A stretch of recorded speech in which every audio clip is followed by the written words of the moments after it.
Hello everyone, my name is Sabukta and I'm from Golden Eagle Study. I'm an English trainer and as well as teach IELTS, PTE, Duolingo, TOEFL, spoken English. So if you want to avail classes from me, you can visit Rama Mandi branch.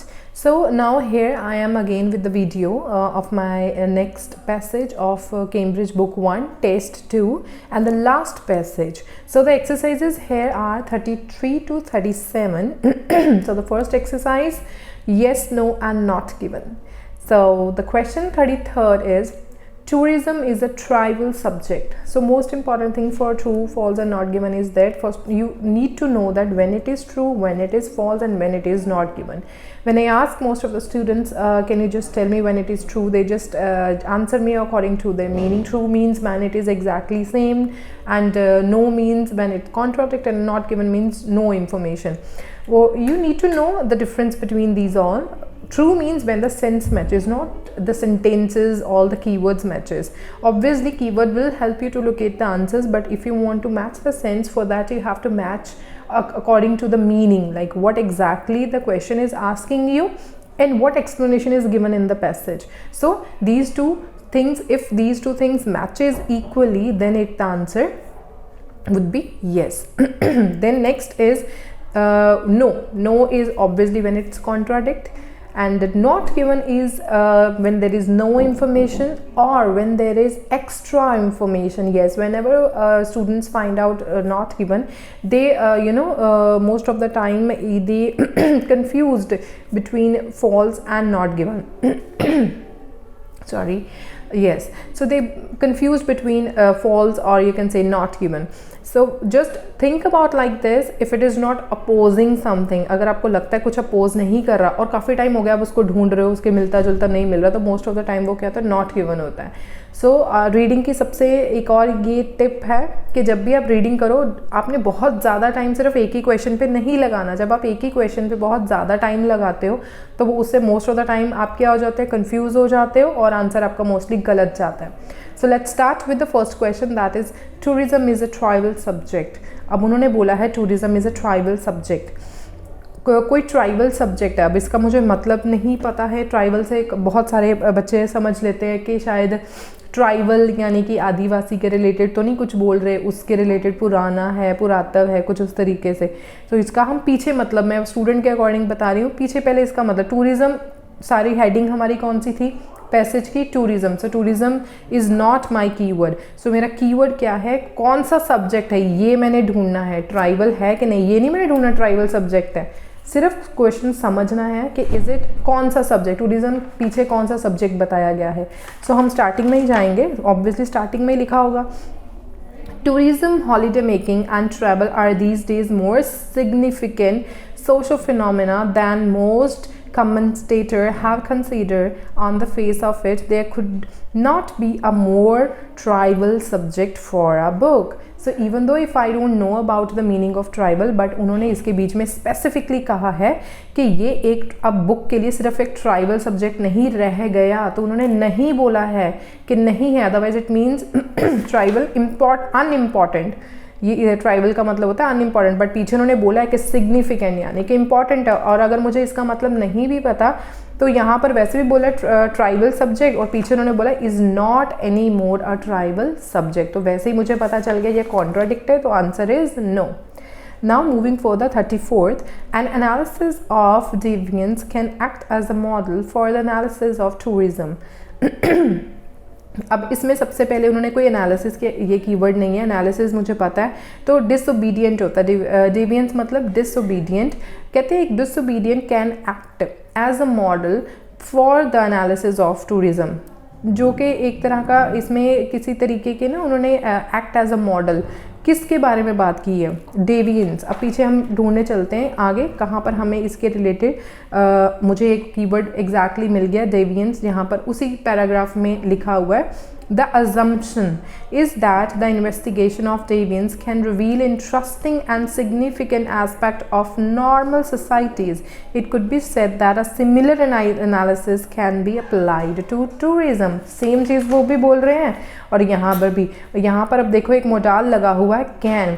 मतलब can का मतलब क्या होता है, क्षमता, करने की, कर सकता है, हो सकता है, पॉसिबिलिटी, और पीछे भी पॉसिबिलिटी की बात की कि टूरिज्म के लिए भी जो डेवियंस एनालिसिस यूज़ किया जा सकता है। यहाँ पर भी वही चीज़ बोली जा रही है एज अ मॉडल यूज़ के दोनों के कैन पॉसिबिलिटीज़ दोनों जगह मैच करेगी, so that is why my answer is yes.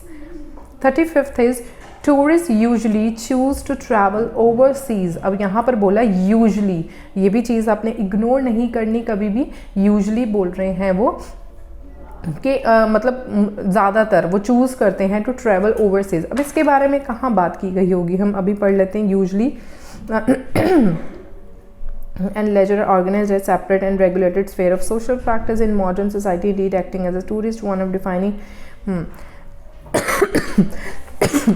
तो मुझे इसके बारे में to usually choose to travel overseas, specifically वो ओवरसीज़ में उसको सिलेक्ट करते हैं, इसके बारे में मुझे कहीं भी कोई भी बात नहीं की गई कि वो इसी को करते हैं और कि किसको करते हैं ऑर्गेनाइज किस तरीके से। इसके ओवरसीज़ के बारे में पर्टिकुलरली मुझे कहीं भी बात नहीं की गई। Various destination this necessary involve some movements the journey have period of stay, तो स्पेसिफिकली ओवरसीज़ की बात नहीं की।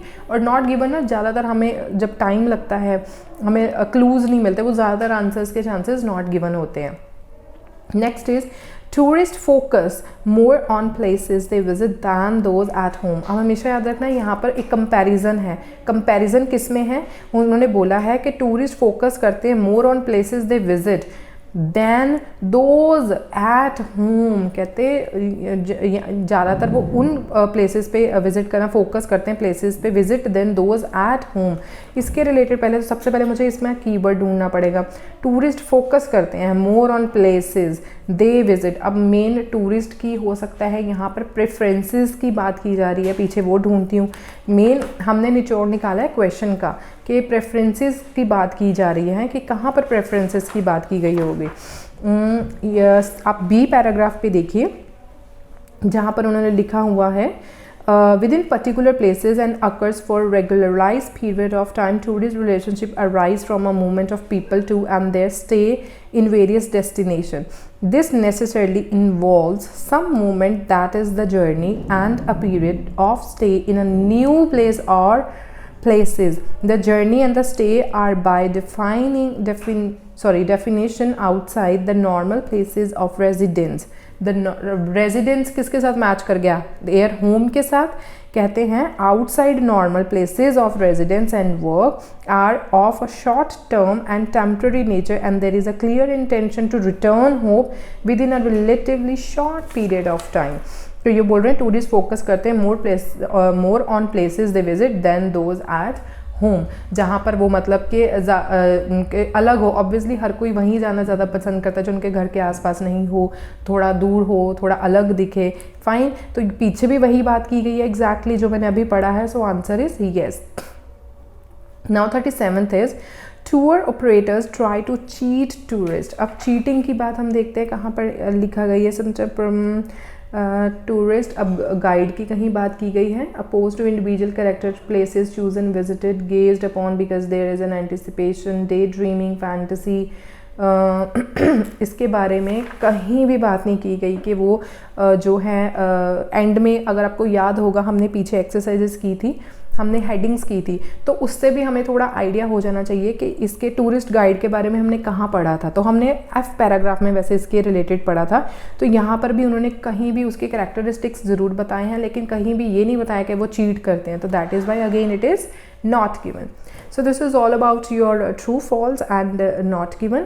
Now next we will do question 38 to 41 in my obviously next video. Next video में मैं आपको 38 to 41 questions बताऊंगी, इसके साथ ही आपको वीडियो अपलोड हो जाएगी. So it will be great help. जी हमारा लास्ट एक्सरसाइज है हमारा कैम्ब्रिज बुक 1 टेस्ट 2 का. Then I will start Cambridge book 1 test 3. Thank you so much and keep watching me and keep supporting me by subscribing my channel. Thank you so much.